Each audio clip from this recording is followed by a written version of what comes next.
Hello, ladies and gentlemen. Welcome to Triple N Media. I am NIK NIKAM.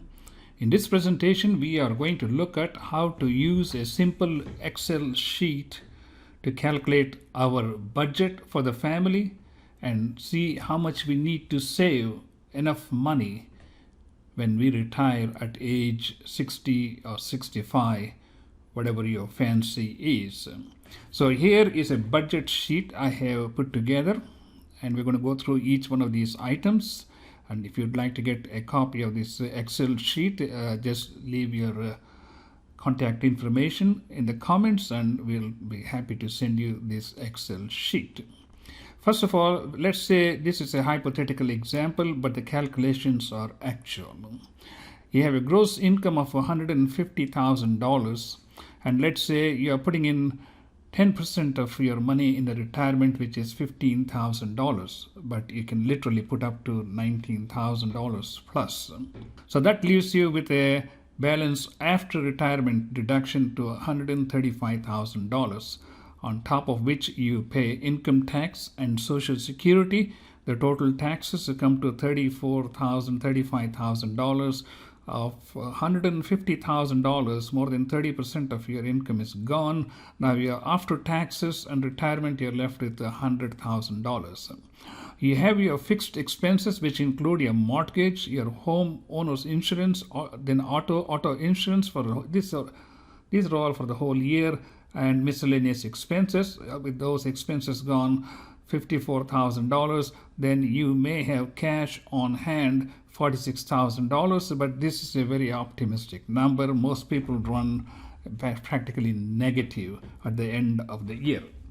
So keeping in mind that your fixed expenses are like approximately $54,000, if something were to happen to you, your family needs to have at least 10 times your fixed expenses to meet the expenses in the future.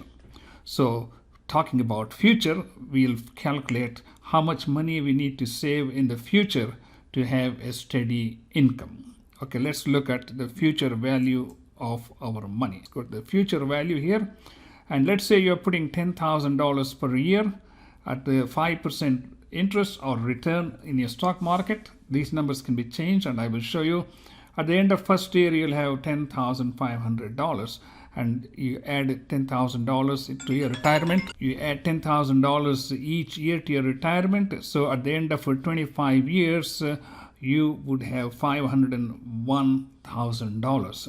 But that's not going to be enough to reach your $1 million goal. But to simplify this, Excel has a formula which we are going to use. So this formula would require these inputs: the opening balance. At 35 years, you start working, your opening balance is zero. You start a new job.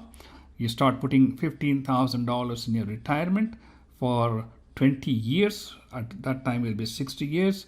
And let's assume that you're earning 5% steady income. If you're in the stock market, it can go up and down. So we just, for calculation purpose, we're going to calculate 5%. At $15,000, at 5% return compounded yearly, at the end of 25 years, you would have $751,000, 701 change, with your total deposits close to $375,000. As you can see, you cannot reach your goal with this amount of savings. And there are a couple of things we can do. One is we can save more money, or we try to earn more interest or more capital gains in the stock market. Let's say if the interest rate goes up to 6%, what happens?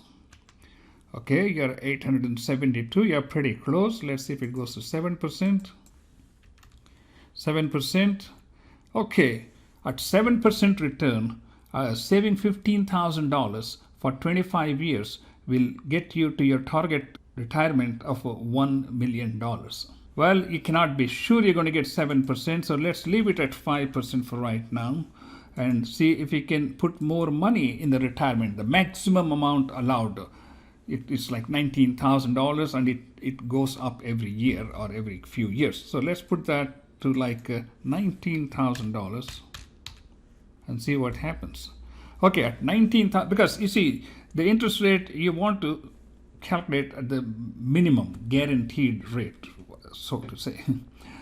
If you invest $19,000 in your retirement with a modest 5% return, at the end of 60 years, you would be pretty close to 952, which is close to $1 million. So this is how first you calculate how much money you have to save and how much you need to save each year in your retirement to get to this value. Plus, remember, your retirement is tax deferred. When you start withdrawing your money, you're going to be paying income tax on that one. So I hope this has been useful to you.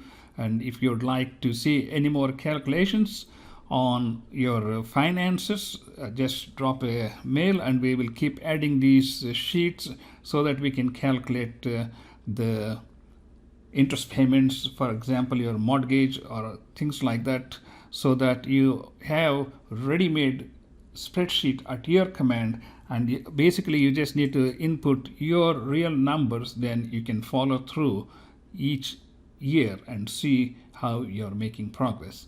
And please do subscribe to our channel. We will see you next time. Thank you so much.